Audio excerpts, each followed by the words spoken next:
नमस्कार, मैं हूं महक बिश्नोई और आप देख रहे हैं एफएम न्यूज। नजर डालते हैं आज की कुछ खास और बड़ी खबरों पर। मुख्यमंत्री योगी आदित्यनाथ का संबोधन। अहमदाबाद के लिए हवाई सेवाएं शुरू की गई। आपको बता दें, सीएम ने कहा कि मैं प्रधानमंत्री नरेंद्र मोदी का आभारी हूं। प्रधानमंत्री मोदी के करकमलों से यह साकार हुआ है।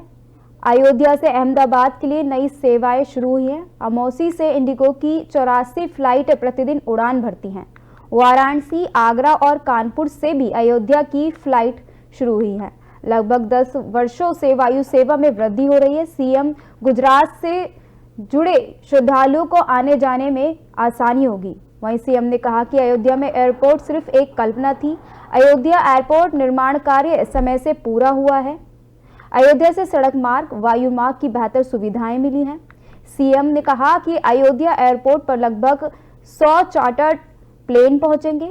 साथ ही उन्होंने कहा कि रामलला प्राण प्रतिष्ठा के मौके पर चार्टर्ड प्लेन प्रतिदिन अयोध्या के लिए नई नई उड़ानें भरेंगे। आगे उन्होंने कहा कि अयोध्या के लिए नई सेवाएं प्रारंभ करने के लिए मैं आभार व्यक्त करता हूं। पहले सम्मान क्यों नहीं हो पाया? और ये केवल आस्था ही नहीं, बल्कि आस्था के सम्मान के साथ साथ अर्थव्यवस्था को भी एक नई गति देने में सहायक होगा।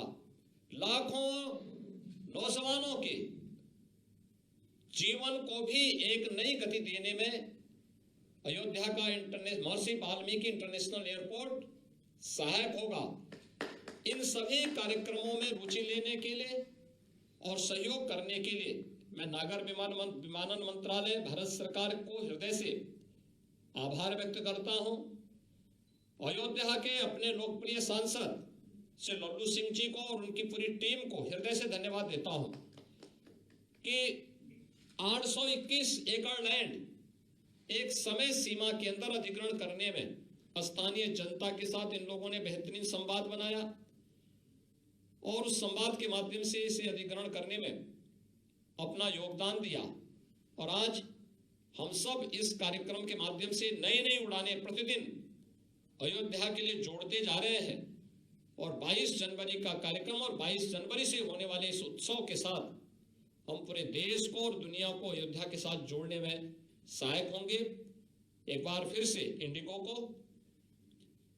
अयोध्या अहमदाबाद के बीच इस नई वायु सेवा प्रारंभ करने के लिए हृदय से धन्यवाद।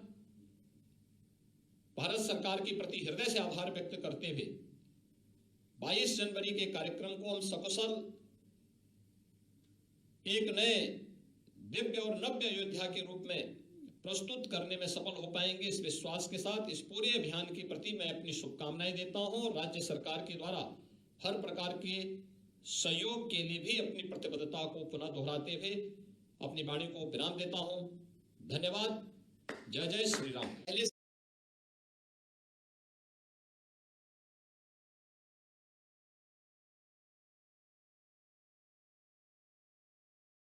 जानकारी के लिए पॉलिटिकल एडिटर रामानुज भट्ट जुड़ गए हैं। जी, जिस तरीके से अयोध्या और अहमदाबाद से हवाई सेवाएं शुरू की गई है, इससे लोगों को कितना लाभ होगा? कितने समय में दूरी तय की जा सकेगी? देखिए, अगर बात की जाए कि एक लंबा इंतजार है और अयोध्या की अगर बात की जाए तो लगातार अयोध्या को जो है सेंटर पॉइंट बनाया जा रहा है, क्योंकि सबसे जो है लगातार प्राण प्रतिष्ठा हो उससे पहले जो तमाम व्यवस्थाएं हैं उनको दुरुस्त किया जा रहा है।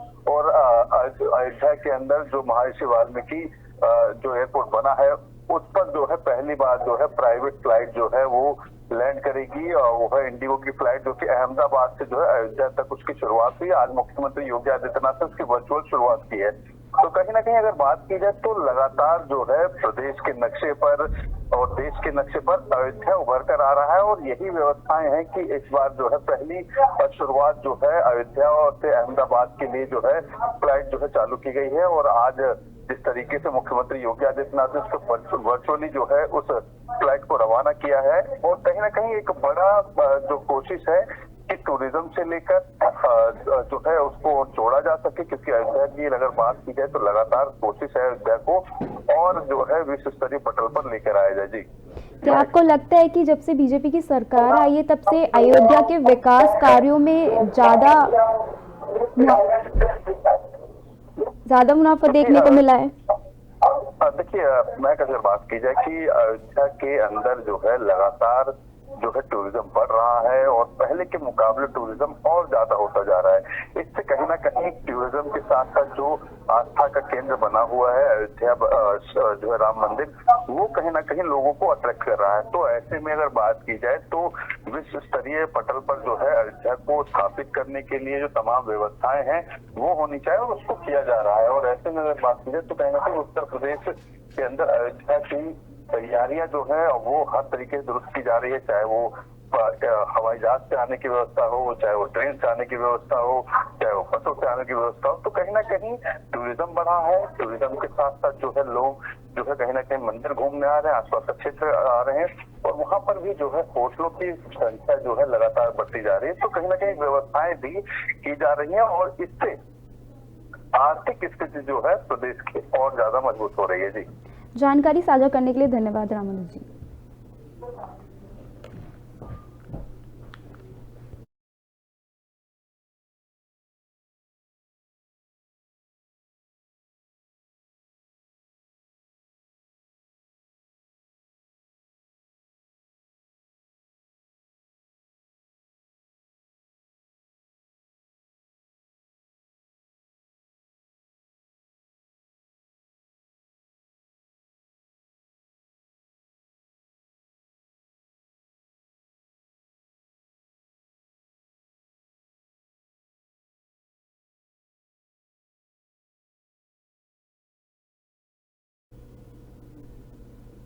लखनऊ विश्वविद्यालय के तिलक छात्रावास में बीएफए थर्ड ईयर की छात्रा अंशिका गुप्ता ने खुदकुशी कर ली है। आपको बताते चले कि छात्रावास के रूम नंबर AF12 में छात्रा ने फांसी लगाई। पुलिस और विवि के प्रशासन मौके पर मौजूद रहे। प्रयागराज की रहने वाली छात्रा अंशिका गुप्ता फिलहाल आपको बता दें कि फिलहाल खुदकुशी की वजह सामने नहीं आई है। शाम 5:30 बजे एक सूचना प्राप्त हुई कि लखनऊ विश्वविद्यालय के तिलक हॉस्टल की एक छात्रा के द्वारा सुसाइड कर लिया गया है। मौके पर हम सभी लोग पहुंचे, शव को उतरवा करके पोस्टमार्टम हेतु भेजा गया है।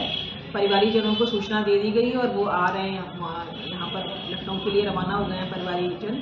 मौके पर फील्ड यूनिट को बुला करके कमरे का पूरा परीक्षण कराया गया है और अन्य आवश्यक कार्रवाई की जा रही है। शाम राजधानी लखनऊ थाना चौक के अंतर्गत राजा बाजार में बिजली खंभा लगवाने को लेकर स्थानीय बीजेपी पार्षद राहुल मिश्रा और विजिलेंस इंस्पेक्टर और विद्युत कर्मियों से विवाद हो गया।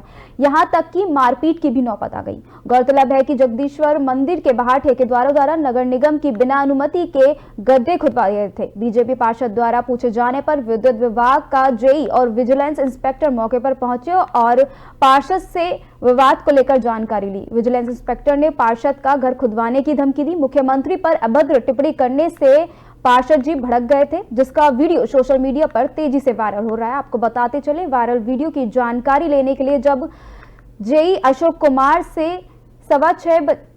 6:17 पर फोन द्वारा पूछा तो अशोक कुमार ने घटना का सिरे से इनकार कर दिया। साथ ही बताया कि पार्षद जी के घर बैठा हूं।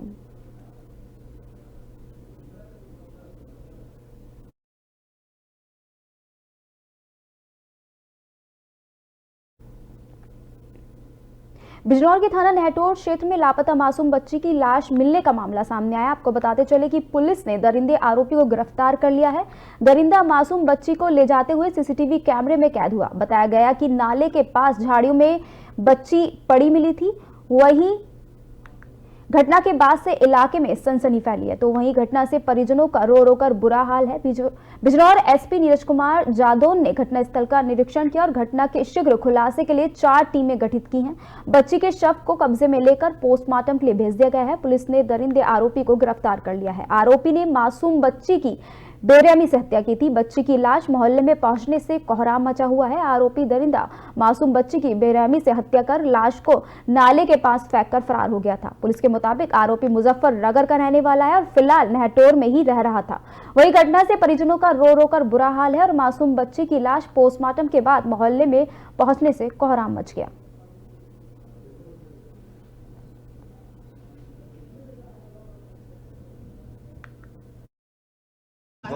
शाम 7 बजे से उठा के ले गया और उसमें हम भागे फिर रहे हैं। इसलिए ले जाके उसको गला घोट के पानी में डुबा के बहुत बेदर्दी से मारा है। तो ये जब लेके कब गया था ये सर 7 बजे से गायब है सर। ये परसों 7 बजे से गायब है।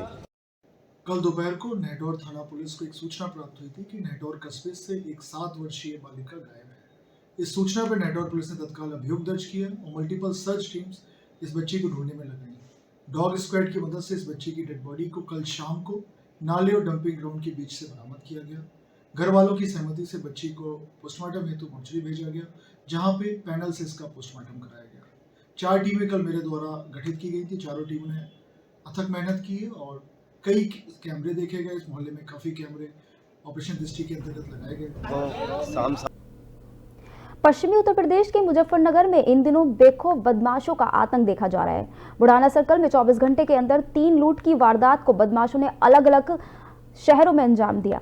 शाहजहांपुर क्षेत्र बाइक सवार 3 बदमाशों ने फाइनेंस कर्मचारियों को गन पॉइंट पर लेकर 3.5 लाख रुपए की लूट की घटना को अंजाम देकर क्षेत्र में सनसनी फैला दी। वहीं घटना की सूचना मिलते ही भारी पुलिस फोर्स के साथ एसएसपी अभिषेक सिंह खुद घटनास्थल पर पहुंचे और मामले की बारीकी से जांच की। हालांकि पुलिस तीनों लूटों की घटनाओं को जल्द खोलने का दावा कर रही है। इन तीनों घटनाओं को खोलने के लिए सीसीटीवी कैमरे और सर्विलांस की मदद ली जा रही है।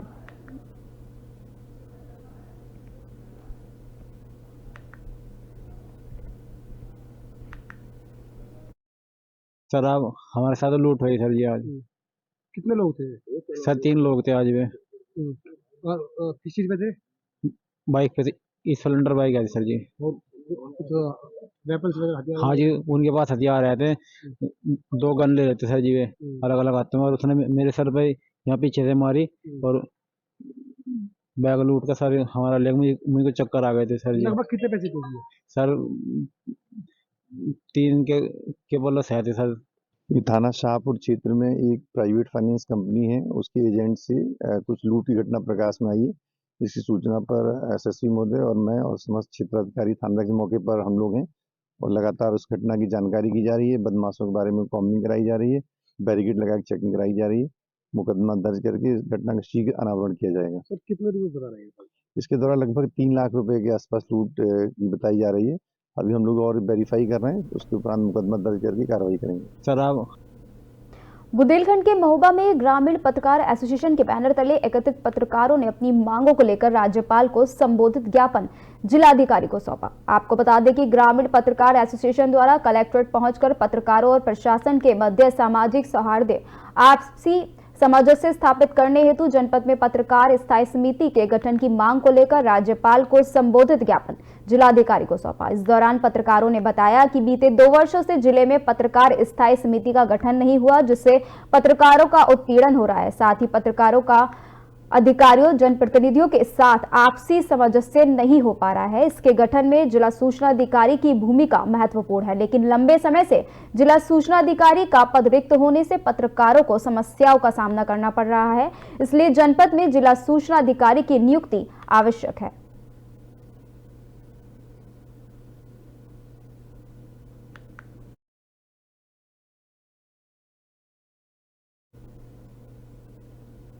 कांग्रेस कार्यकर्ताओं ने जिला मुख्यालय पर प्रदर्शन किया। इस दौरान जुटे जिला और नगर कांग्रेस कमेटी के लोगों ने नारेबाजी कर अपने आक्रोश का इजहार किया।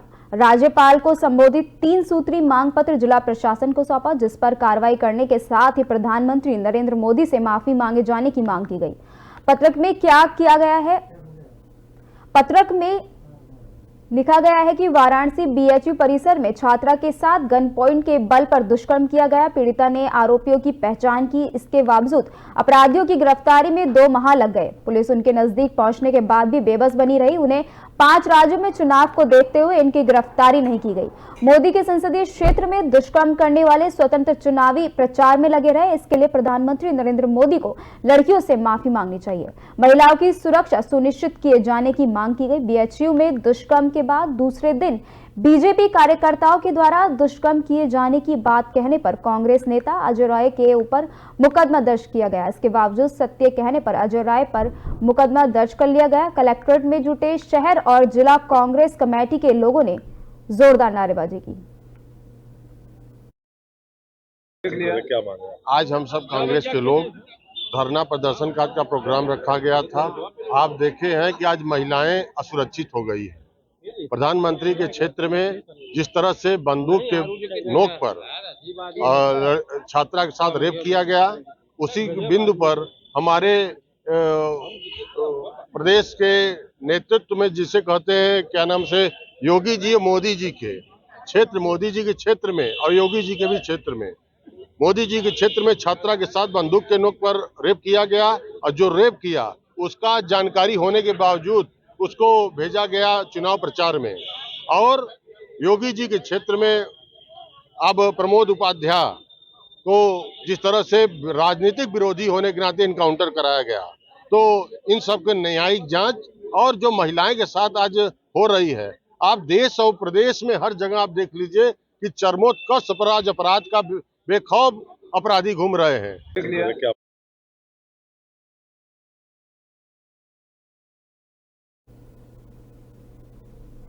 राम मंदिर अयोध्या में बन रहा है, लेकिन एक राम मंदिर उत्तर प्रदेश के सहारनपुर में तैयार हो रहा है। अयोध्या के राम मंदिर को देखने के लिए जहां दुनिया भर से लोग पहुंच रहे हैं, तो वहीं सहारनपुर के राम मंदिर को घर घर में प्रतिष्ठित करने की होड़ लगी है। जी हां, सहारनपुर का ये राम मंदिर महज 4 इंच से लेकर 18 इंच का है, जो लकड़ी पर कलाकारी का नायाब नमूना है। बिल्कुल अयोध्या के राम मंदिर की तरह बने इस छोटे से राम मंदिर के लिए देश भर से डिमांड आ रही है, जिससे वुड कार्विंग कारोबार में जबरदस्त उछाल आया है। रोजाना आ रहे ऑर्डर को पूरा करने में यहाँ के कलाकार जुटे हैं। सहारनपुर दुनिया भर में लकड़ी के फर्नीचर और कला के लिए जाना जाता है, लेकिन इन दिनों ये बाजार राम मंदिर के रेप्लिका के लिए जाना जा रहा है।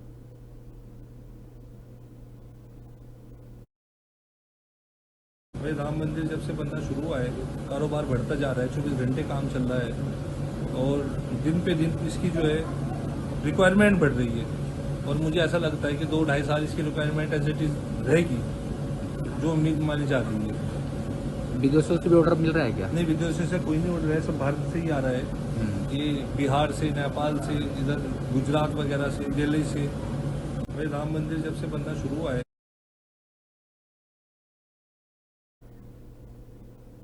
यूपी के बांदा जिले में अज्ञात वाहन ने बाइक सवार 2 युवकों को जोरदार टक्कर मार दी, जिससे बाइक सवार दोनों युवकों की मौत हो गई। आपको बता दें कि पूरा मामला जिले के नरैनी थाना क्षेत्र का है, जहां कालिंजर हाईवे के क्योटोरा के पास किसी अज्ञात वाहन ने बाइक सवार 2 युवकों को जोरदार टक्कर मार दी, जिससे बाइक सवार एक युवक की मौके पर ही मौत हो गई, जबकि दूसरा युवक गंभीर रूप से घायल हो गया, जिसे आनंद फानन में इलाज के लिए सीएचसी में भर्ती कराया गया, जहां उसकी भी मौत हो गई।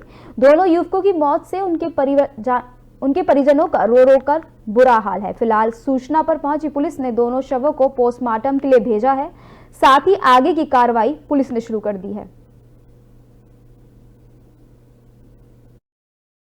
थाना नरैनी पर 10/1/2024 में एक सूचना प्राप्त हुई, जिसमें नरैनी कालिंजर हाईवे पर क्योटरा के पास पांडे का पुरवा क्षेत्र लगता है, जहां पर एक 4 पहिया अज्ञात वाहन से एक मोटरसाइकिल की भिड़ंत हो गई। मोटरसाइकिल पर सवार 2 व्यक्ति जो कि क्योटरा के ही रहने वाले थे, में से एक की मौके पर ही मृत्यु हो गई। एक को तत्काल सीएचसी नरैनी ले जाया गया, जहां पर डॉक्टर ने उसे मृत घोषित कर दिया है। दोनों शव का पंचायतनामा करके पोस्टमार्टम के लिए भेजा गया है। एफआईआर पंजीकृत कर ली गई है। आवश्यक विधि कार्रवाई की जाए। थाना नरैनी पर 10/1/2024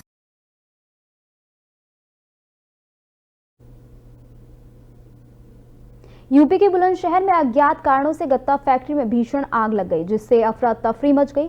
आग से फैक्ट्री में रखा लाखों का सामान जलकर खाक हो गया। वहीं आग लगने की सूचना पर दमकल की आधा दर्जन गाड़ियों ने पानी डालकर आग पर काबू पाया। आपको बता दें कि 3 घंटे की कड़ी मशक्कत के बाद दमकल विभाग ने आग पर काबू पाया।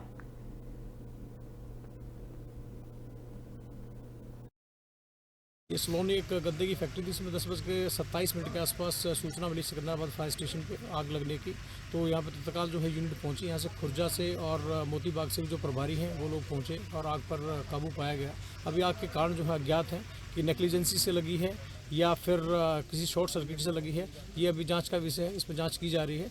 जल्द ही इसके बारे में खुलासा किया जाएगा, लेकिन आग अभी पूर्ण रूप से बुझ चुकी है और आधा जो एरिया है फैक्ट्री का वो बचा लिया गया। ये सलोनी एक खबर उत्तर प्रदेश के महाराजगंज जिले से है, जहां पनियारा थाना क्षेत्र के मंसूरगंज के कोयरी टोले पर आज उस समय सनसनी फैल गई जब एक युवक का शव आम के पेड़ से लटका मिला। सूचना के बाद मौके पर पहुंची पुलिस ने शव को कब्जे में लेकर पोस्टमार्टम भेज दिया है। वहीं परिजनों का रो रो कर बुरा हाल है और परिजनों ने युवक की हत्या का आरोप लगाया है। जानकारी के अनुसार युवक बीती रात खाना खाकर सो गया था, लेकिन आज सुबह जब अपने कमरे में नहीं मिला तो घर के सभी लोगों ने उसको खोजना शुरू किया तो घर के सामने आम के पेड़ पर फंदे से लटका हुआ शव पाया गया। परिजनों के सूचना के बाद मौके पर पहुंची पुलिस ने शव को कब्जे में लेकर पोस्टमार्टम भेज दिया है और जांच में जुट गई है। वहीं मृतक के परिजनों का आरोप है कि उसकी हत्या कर शव को फंदे से लटका दिया गया है। 8 बजे रात के फोन आयल रहल उनका तो कहत हमें कि अब चलेगा तो कहत हमें कान कौन मनाई रहल तो कहत हमें नहीं तो कहत हमें बहन समय बात तो कहत हमें तो कहत हम सूते जाते हैं। एक बदवा हम चल गई तख्तवा पर सूते। हम रोज रतिया के आ जाए कि हम आज नहीं अली। हमारे बाबू कलवा बैठल। कब देखा है इनको? कहाँ मिले? कहाँ देखा? सड़किया किनारे आमे में लटकावल रहा। क्या हुआ है? क्या मामला बताइए। हमको लग रहा कि हत्या हुआ है उसका, कोई किया हत्या। आप लोगों ने कब देखा उनको? जो है 9 बजे तक शाम को 8 बजे।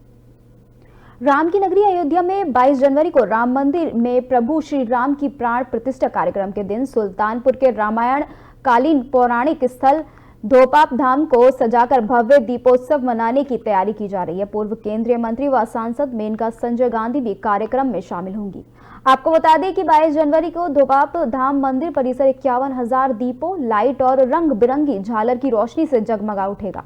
पौराणिक स्थल पर 22 जनवरी को दीपोत्सव के साथ साथ सुंदरकांड पाठ, एलईडी के माध्यम से प्रभु श्री राम की प्राण प्रतिष्ठा का लाइव टेलीकास्ट, लोक कलाकार मनोज श्रीवास्तव द्वारा सांस्कृतिक कार्यक्रम व भंडारे का आयोजन होगा।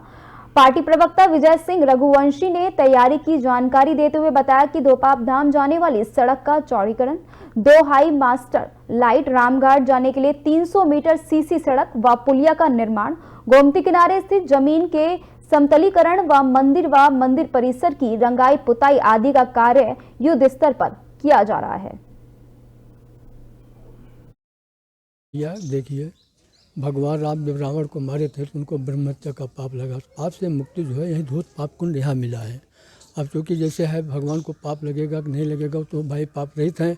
कहन कि पाप धोए धूत पाप में दियरा दीप के दान और हर सैनी में सैन किए रामचंद्र भगवान।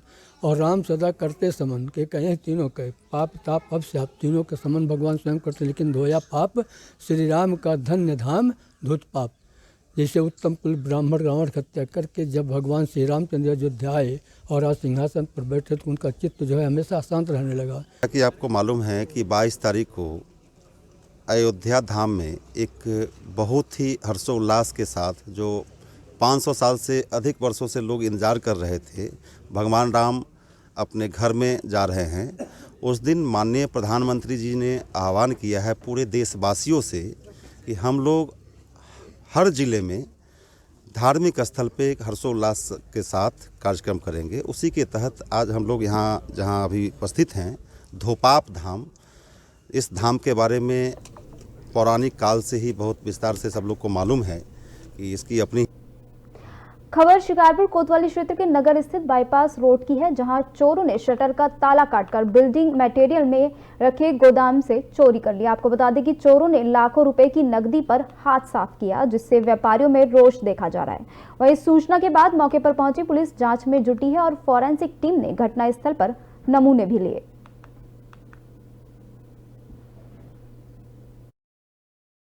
रात में लगभग 1 बजे शटर तोड़ के चोरी करी गई। लगभग 3,55,000 रुपये एक और 50,000 रुपये एक ये नकदी चोर ले गए हैं। और पर्स में वॉलेट में ATM वगैरह सारे निकालने लग गए। 5-7 हज़ार रुपये की खुले पैसे ले गए जो 10 के और 20 की लगभग सारे पैसे 4,20,000 रुपये है। लेडीज तक ले गए, 10 के सिक्के भी नहीं छोड़े। मेन गेट लगभग 20 बाई 20 का शटर तोड़ा है और शटर तोड़कर उसमें घुसे हैं और क्या नाम है घुसकर जब चोरी करी गई है गहनारों से तोड़े हैं, ताले वगैरह सब केबिन ऑफिस सब ताले तोड़ कर ले गए।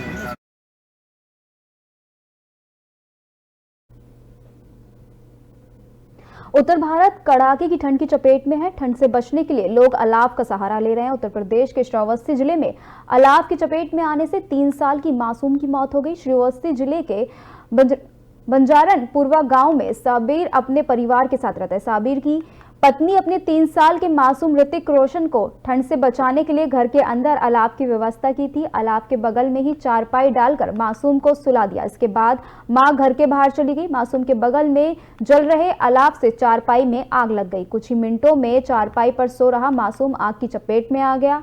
आग ने चारपाई समेत 3 साल के मासूम को जलाकर राख कर दिया। पड़ोसियों को घर के अंदर आग लगने की जानकारी हुई तो हड़कंप मच गया। पड़ोसियों और परिजनों ने किसी तरह घर पर लगी आग पर काबू पाया। अंदर जाकर देखा तो चारपाई पर सो रहा मासूम पूरी तरह से आग में झुलस चुका था। जला है वहाँ कौरा जल रहा था, वहाँ पर था कोई नहीं। अब पता नहीं कैसे क्या हुआ। कहाँ पर कौरा लगा हुआ वहीं में वहीं पे कौरा जहाँ लेटा हुआ था वहीं कौरा जल रहा था। उसी से मेरे ख्याल से वहीं में भुड़क गया उसी आग में। अच्छा, घर के अंदर था या बाहर? घर के अंदर था। जला है वहाँ दादरी कोतवाली एरिया के अजयपुर एरिया में अज्ञात बदमाशों ने एक युवक को गोली मारकर हत्या कर दी। मौके पर पहुंची पुलिस ने शव को कब्जे में लेकर पोस्टमार्टम के लिए भेजा और मामले की जांच में जुटी है।